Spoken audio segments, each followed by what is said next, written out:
सवाल तो मैं आपसे यही पूछूंगा कि आपने कुछ दिन पहले ही ये लिखा था कि सबसे ज़्यादा ज़मीनों की जो लूट खसोट हुई वो पूर्व मुख्यमंत्री त्रिवेंद्र सिंह रावत सरकार में हुई। तो ऐसा क्यों लगता है आपको?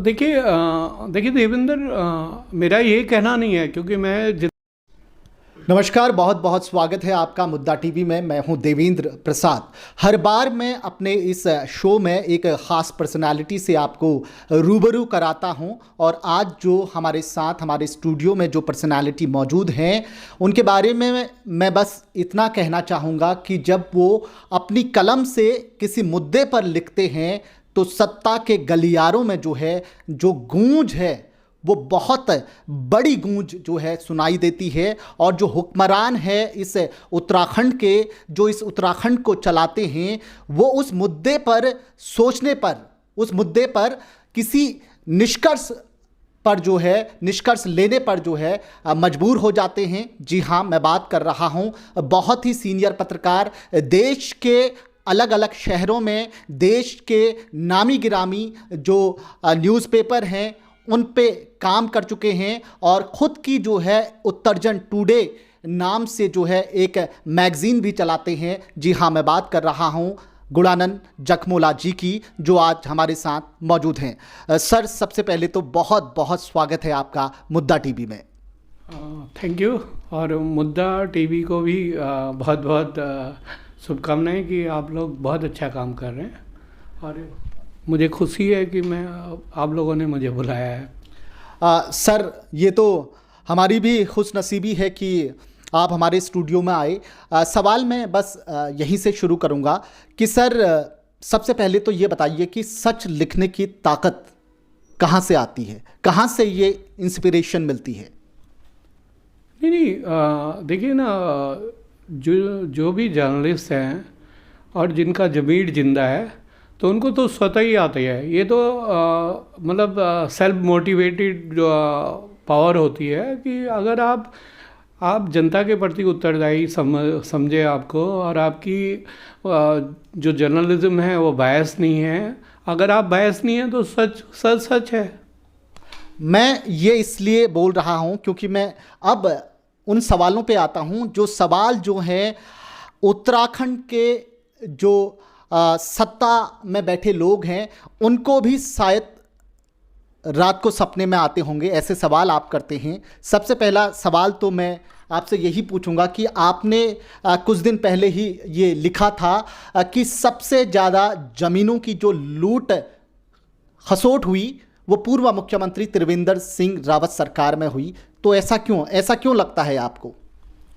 देखिए देवेंद्र, मेरा ये कहना नहीं है क्योंकि मैं जितनी भी बात करता हूँ तथ्य फैक्ट्स होते हैं, फिगर होते हैं और उसके आधार पर ही कहता हूँ। और ये मेरा कहना नहीं है कि त्रिवेंद्र सरकार के टाइम पे लूट खसोट हुई है। ये जो है कमेटी पुष्कर सिंह धामी जी ने 2000 जब दोबारा वो मुख्यमंत्री सत्ता में आए थे तो उन्होंने former chief secretary Subhash Kumar के नेतृत्व में एक कमेटी का गठन किया था जिसको ये कहा था कि हिमाचल की तर्ज पर उत्तराखंड में भू कानून बनाना है।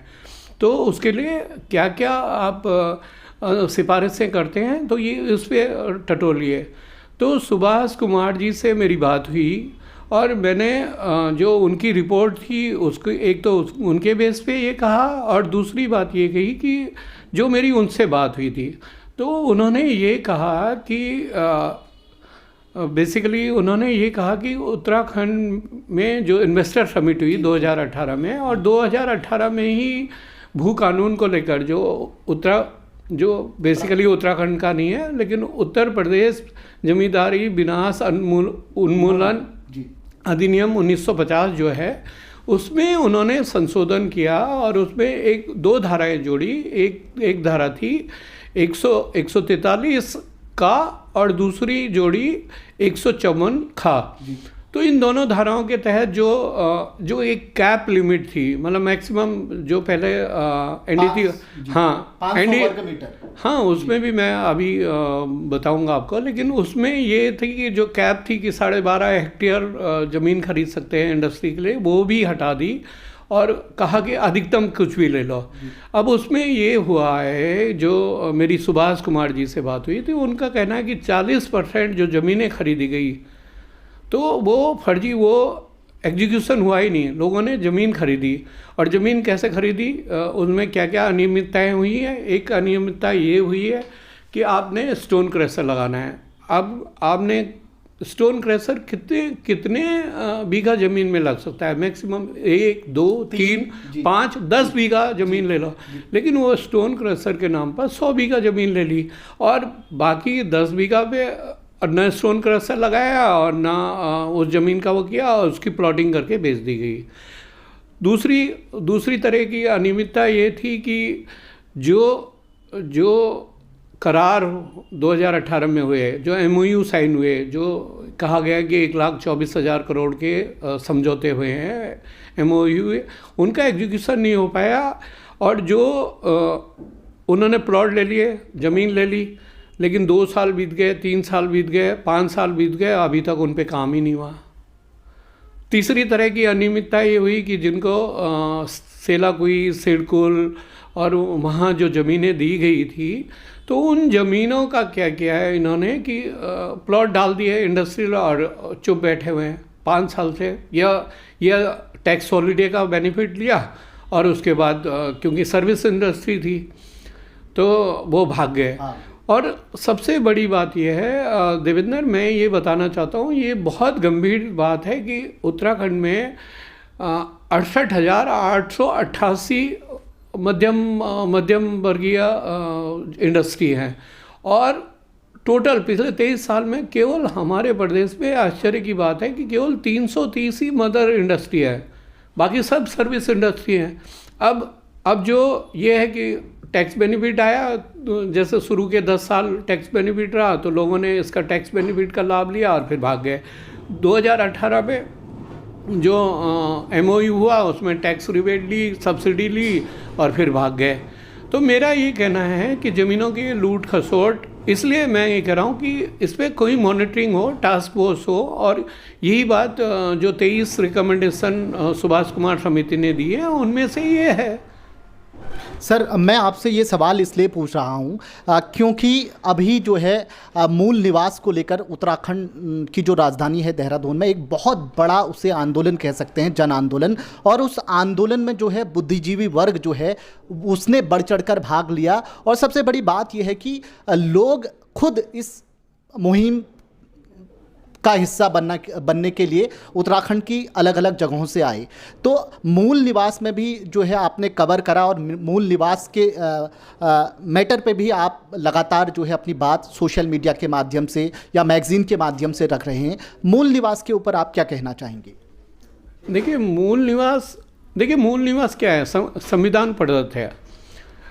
मूल निवास की बात उत्तराखंड में देखिए इसलिए आई है क्योंकि एक तो मैं ये कह रहा हूँ कि पूरे हिमालयन बेल्ट में जी, एक तो उत्तराखंड एकमात्र ऐसा राज्य है जहाँ की भूमि पर कोई कैप नहीं है, मतलब कोई भी खरीद सकता है अब आज की डेट में।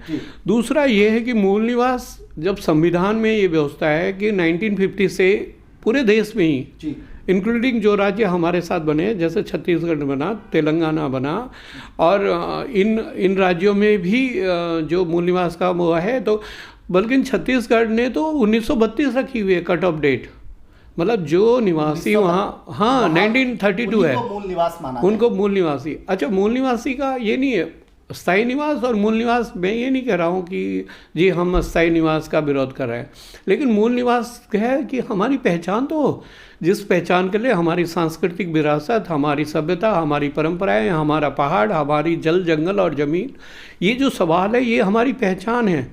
मूल निवास यही होता है कि मूल निवास का अर्थ ही ये होता है कि भाई हमारी पहचान वहाँ से, अगर मैं पौड़ी में जन्मा हूँ तो ये मेरी पहचान है, मेरी शिक्षा दीक्षा दिल्ली में हुई है या मैं पलावा कहीं भी हुई, हमें देश में कहीं भी रहने का संवैधानिक अधिकार है, हमें रोजगार का संवैधानिक अधिकार है, लेकिन जो मूल निवास प्रदत्त अधिकार हैं वो तो हमारे ही हैं। अच्छा, स्थायी निवास और मूल निवास में ये अंतर हो रहा है कि जो मूल निवास है तो हमें भी स्थायी निवास दिया जा रहा है, और जो बाहर से 15 साल पहले जो यहाँ आए उनको भी स्थायी निवास। यस सर, मैं आपसे यही क्वेश्चन पूछने वाला था कि बहुत से युवा वर्ग जो है वो कंफ्यूज है कि स्थायी निवास प्रमाण पत्र क्या होता है और मूल निवास प्रमाण पत्र क्या होता है। मैं आपसे एक पत्रकार की उससे आपसे ये पूछना चाहूँगा कि ये अंतर क्या है, ज़रा हमारे दर्शकों को भी आप बताएं, थोड़ा सा संक्षेप में बता दें कि बेसिक अंतर क्या होता है।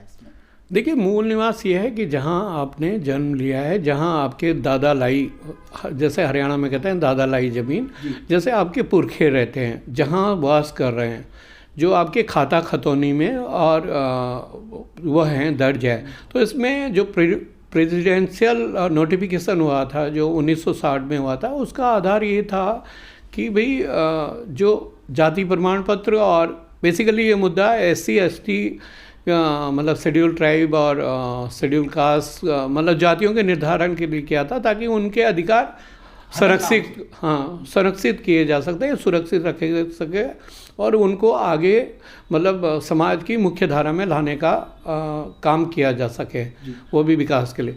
तो मूल निवास बेसिकली जो 1950 है वो सारे देश में लागू है, उत्तराखंड को छोड़कर। उत्तराखंड पूरे देश में एक अकेला ऐसा राज्य है जहां मूल निवास की व्यवस्था 2000 या 2000 से पहले की गई है, और कट ऑफ डेट 1985 की गई है। तो ये है मूल निवास में। ये है अस्थायी निवास, ये है कि अस्थायी निवास कोई कहीं पे भी रह रहा है, 15 साल से 20 साल से जो रह रहे हैं, तो उनको दिया जाता है।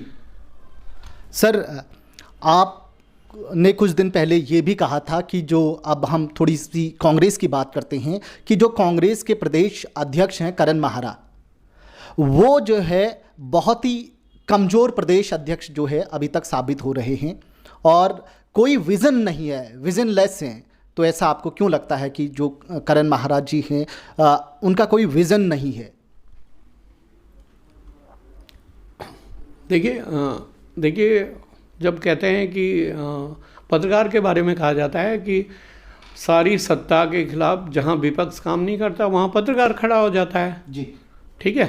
करण मेहरा जी का अगर पिछले 2 साल का कार्यकाल देख लिया जाए, तो सबसे मुझे तो ये लगता है कि एक आदमी जब विपक्ष में, आपके पास 19 विधायक हैं, 19 विधायक का मतलब ये है कि आपके पास 35% वोट है जनता का, और ये बहुत बड़ी बात होती है। 19 विधायक होना कम नहीं है, 70 में से 19 विधायक आपके पास हैं, और आप सत्ता से सवाल नहीं कर पा रहे हो, आप जन मुद्दों की बात जनता के बीच में नहीं ला पा रहे हो, सड़क पे नहीं जा पा रहे हो। जो राहुल गांधी या कांग्रेस केंद्रीय कार्यकारिणी अगर कोई कार्यक्रम दे रही है तो आप केवल उसे फॉलो कर रहे हो। लेकिन जो हमारे, देखिए मैंने ये कहा, अग्निवीर उत्तराखंड का एक बड़ा मुद्दा है। अग्निवीर वाले मुद्दे पे करण मेहरा चुप बैठ गए। अंकिता भंडारी वाले मामले में चुप बैठ गए। आपने विधानसभा बैकडोर भर्ती वाले मामले में चुप बैठ गए। UK SSC में भर्ती वाले मामले में जो धांधलियाँ हुई चुप बैठ गए। जल जंगल और ज़मीन के सवाल पर चुप बैठ गए। सिलकार्या वाले मामले में नवयुग कंपनी पे कुछ भी नहीं हुआ तो उस पर चुप बैठ गए। तो आप कौन सी विपक्ष की भूमिका अदा कर रहे हैं? तो इसलिए मैं ये समझता हूँ। और वैसे भी देख लीजिए, अगर संगठनात्मक स्थिति से देखिए कि जब से वो बने हैं, अध्यक्ष बने हैं, तो उन्होंने अपनी कार्यकारिणी नहीं डिक्लेयर की है। ब्लॉक कार्यकारिणी की मीटिंग नहीं हुई है, ब्लॉक कार्यकारिणी हुई नहीं है। 4 महीने के बाद लोकसभा चुनाव हैं। आप बिना संगठन के, जब बीजेपी वाले विकसित भारत संकल्प यात्रा लेकर मेरा वोट मेरा और पन्ना प्रमुख की तरह गांव-गांव जा रहे हैं, तब आप यहाँ देहरादून में सड़क पे भी नहीं आ पा रहे हो, तो कैसा अध्यक्ष है? तो इसलिए आपने कहा कि करण मेहरा जो है बहुत जो है कमजोर अध्यक्ष के रूप में अभी तक साबित हो रहे हैं। हाँ, मतलब मेरा करण मेहरा जी से कोई निजी वो नहीं है, लेकिन जनता के हिसाब से मुझे लगता है, क्योंकि वो मुद्दों की समझ नहीं रख पा रहे हैं, उनका जो लाइन ऑफ एक्शन है वो क्लियर नहीं हो पा रहा है, वो दमदार तरीके से जनता की बात नहीं रख पा रहे हैं। सर, अगर हम बात करें हमारे वर्तमान जो मुख्यमंत्री हैं पुष्कर सिंह धामी जी, तो पुष्कर सिंह धामी जी के कार्यकाल के बारे में क्या कहेंगे आप, क्योंकि लोकसभा के चुनाव होने वाले हैं और आपको क्या लगता है कि अभी तक अगर हम रिकॉर्ड देखें 2014 और 2019 के लोकसभा चुनाव के जो परिणाम हुए हैं वो पूरी तरीके से जो हैं बीजेपी के पक्ष में गए हैं, लेकिन एक अंदरूनी जो सर्वे किया है, ये कहा जा रहा है कि बीजेपी पार्टी का अपना अंदरूनी सर्वे था, उसके हिसाब से उत्तराखंड में जो है 3 सीटों में जो है कांग्रेस बढ़त की स्थिति में है। तो आपको क्या लगता है कि जो हमारे सीएम साहब हैं पुष्कर सिंह धामी जी, वो फिर से पांचों की पांचों जो सीटें हैं वो उनमें जीत दिला पाएंगे उत्तराखंड में?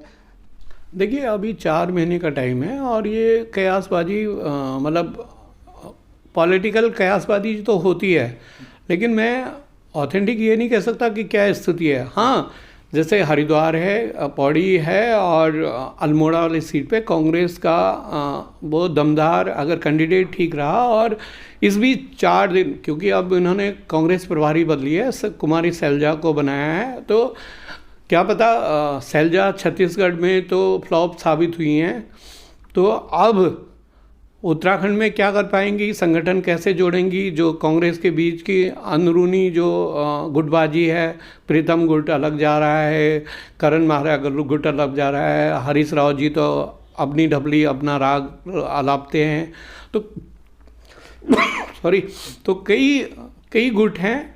अगर सैलजा उनको एक प्लेटफॉर्म पे लाती है और जनता के बीच में कांग्रेस अगर जैसे राहुल जी एक यात्रा लेकर मणिपुर से जो शुरू कर रहे हैं, भारत न्याय यात्रा, उसके तहत भी अगर आप गांवों तक पहुंच बनाओगे तो टक्कर में आ सकते हैं, तो हैट्रिक से रोका जा सकता है। लेकिन अभी तो आज की डेट में अगर मुझे कोई कहें तो मैं तो यही कहूँगा कि पांचों की पांचों सीटें बीजेपी को जा रही हैं।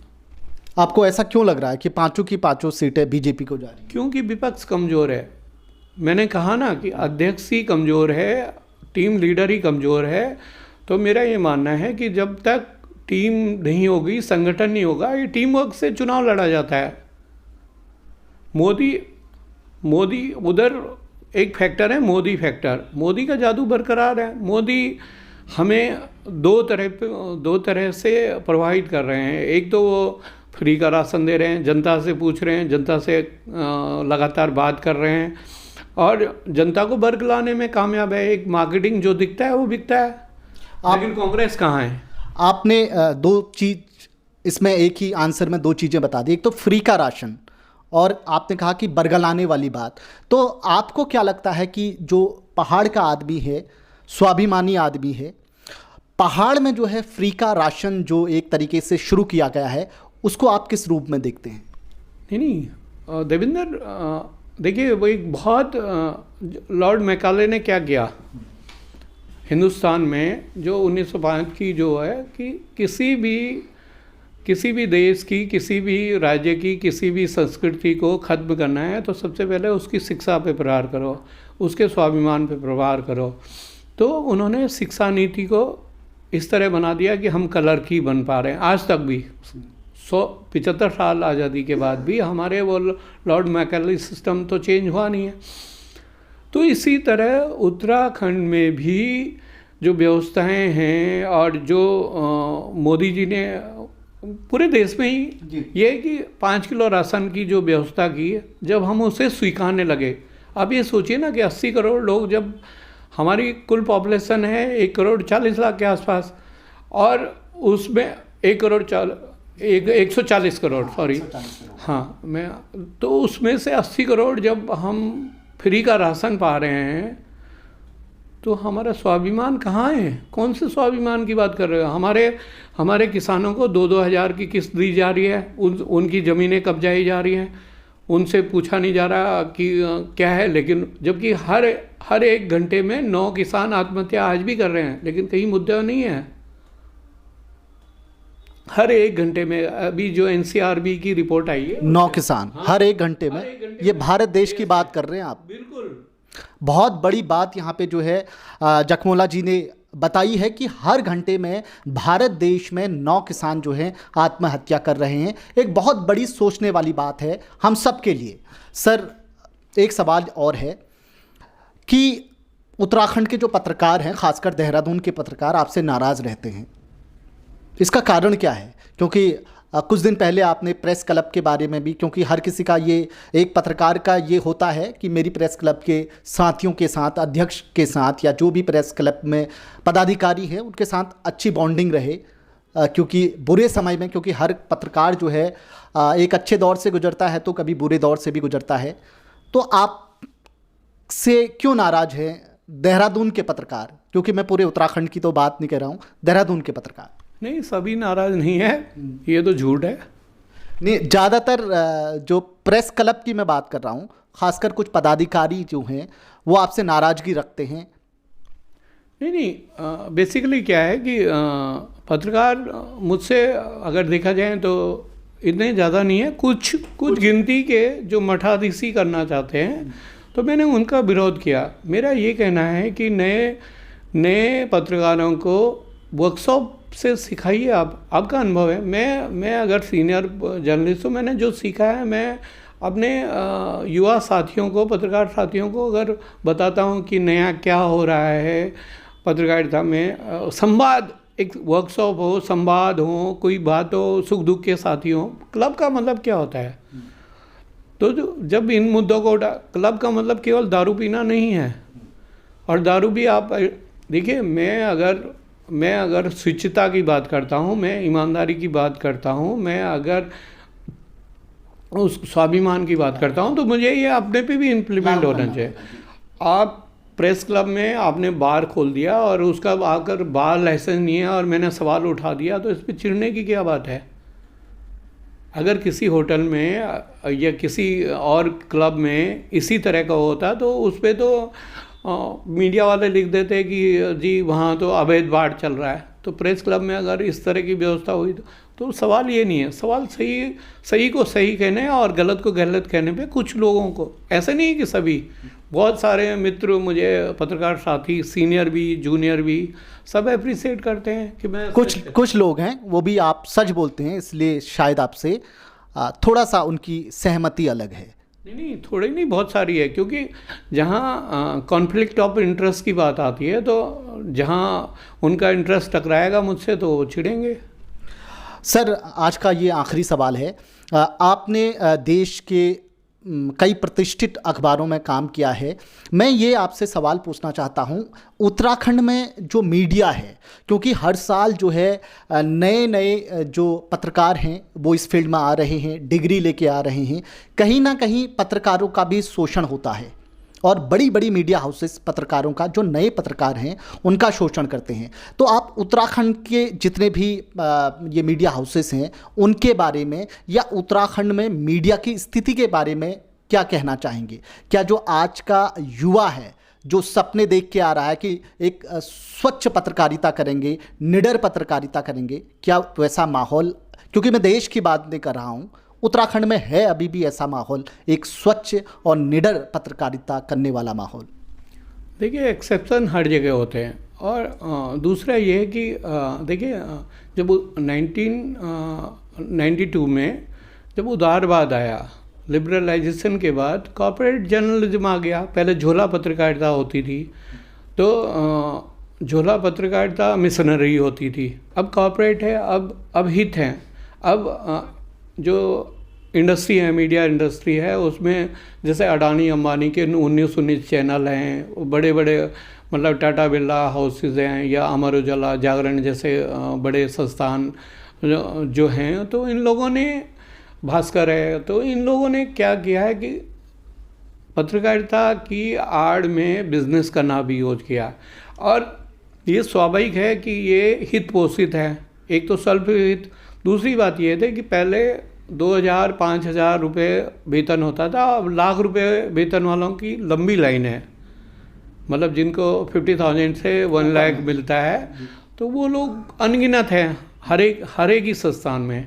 तो उनका पोषण कैसे हो? तो वहाँ जो है पत्रकारिता का वो हिट टकराता है। मतलब मिशनरी पत्रकारिता, यू कैन नॉट एक्सपेक्ट कि जी हम सैलरी भी अच्छी पा रहे हैं और मिशनरी जर्नलिज्म कर रहे हैं, तो कहीं ना कहीं वो कट होता है ना। तो लेकिन जो लोग, मैं नए नए बच्चों को ये कहता हूँ जो पत्रकारिता में आ रहे हैं कि ये 10 से 5 वाला वो नहीं है जी। और इसमें रोज़ कुआं खोदना है। आज मेरे को जैसे 25-26 साल हो गए हैं पत्रकारिता में, तो मैं रोज़ कुछ सीखता हूँ, मैं रोज़ पढ़ता हूँ, मैं रोज़ रात को 11:30 बजे तक मुझे अगर आप पाओगे तो मैं सर्दी गर्मी बरसात कहीं भी हो तो मैं अपने लैपटॉप पे बैठा रहता हूँ, दुनिया जहान की बातें पढ़ता हूँ। तो सीखना होता है। और शोषण की बात है, शोषण तो हर एक का ही होता है। शोषण तब नहीं होगा आपका कि आप अगर अपने आप को प्रूव कर सकें, और वो बिना मेहनत के। शुरू के 3 से 5 साल तो हर पत्रकार का शोषण होता है। शोषण होता है। अगर वो हर फील्ड में है, आप इंजीनियरिंग कीजिए, आपकी नेतागिरी में देखिए पहले दरी उठानी पड़ती है। जो इंजीनियर होते हैं तो इंजीनियर को 5,000 रुपये से स्टार्ट करना पड़ता है। तो ऐसा कुछ नहीं है कि शोषण ही होता है, लेकिन ये सेल्फ है। मतलब ये है कि ये जो पेशा है ये चैलेंजिंग है। इस पेशे में वही लोग आए जिनके अंदर जील हो, जिनके अंदर आग हो, जो ये ना सोचें कि जी मुझे बहुत बहुत पैसा कमाना है और रातों रात लखपति बनना है, क्योंकि वो फिर दलाली में। मैंने ये देखा है कि बहुत सारे टैलेंटेड बच्चे आए लेकिन वो दिशा भटक गए। उन्होंने रिश्वत पकड़नी शुरू की, यहाँ उतनी जल्दी वो फिर आइसोलेट भी हो जाते हैं, आइसोलेशन में चले जाते हैं, क्योंकि बहुत लंबा रन नहीं है। मतलब बेईमानी का रन बहुत जल्दी एक्सपोज हो जाता है। आपने थोड़ा पैसा तो कमा लोगे लेकिन आप लॉन्ग रन नहीं चल पाओगे। तो वो कहते हैं ना कि अगर दामन हो साफ तो खास एहतियात रख, इससे जरा सा भी दाग झेला ना जाएगा। तो पत्रकारिता ऐसा पेशा है। मेहनत कीजिए और पैसा है। मैंने जैसे कहा है ना कि आज की डेट में अगर देखो अभी बच्चे जो शायद आपकी संस्थानों के कहीं जागरण में दूसरी जगह हैं, तो स्टार्टिंग उन्होंने रुड़की जैसी जगह में भी 15,000 रुपये मिल रहे हैं, और भास्कर के जो टैलेंटेड पूल में हैं तो उनको तो 45,000 स्टार्टिंग मिल रहा है। ऐसे ही जब मैं जब टाइम्स ऑफ इंडिया में था तो 2009 की बात कर रहा हूँ, तो जो सुपर स्टिंगर बने हमारे यहाँ जो अच्छे वो थे, तो उस 2009 में उनको 23,000 मिलते थे, तो अब तो वो भी 50,000 के आसपास होंगे। सर बहुत बहुत धन्यवाद, आप हमारे इस शो में आए, बहुत बहुत धन्यवाद।